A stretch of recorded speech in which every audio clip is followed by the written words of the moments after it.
Bugün efirlərdə nə çox qadın ki, yalandan gülür, yalandan xoşbəxtəm deyir. Bayaq dediyim məqam başqasının həyat yoldaşını göstərir ki, mənim həyat yoldaşımdır.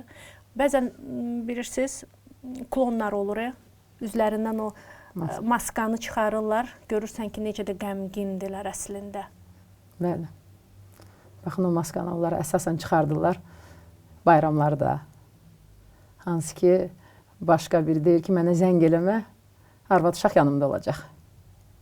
Baxın, onlar üçün necə çətin olur. Onlara çətin olur o, belə deyək, Novruz bayramında olsun, yeni il, Ramazan bayramı olsun və s. Ən çox çünki hələ dəfələrlə. doğum günlərində görün necə çətindir. Baxın, həmin insanın doğum günüdür. Hətta bəzən xanımlara bunu da tövsiyə edirlər ki, baxın, görün, həyat yoldaşınız doğum günündən bir gün öncə evə hədiyyə gətiribmi? Çünki belə deyək də, əsl partnyor doğum günündə verir ona hədiyyəni.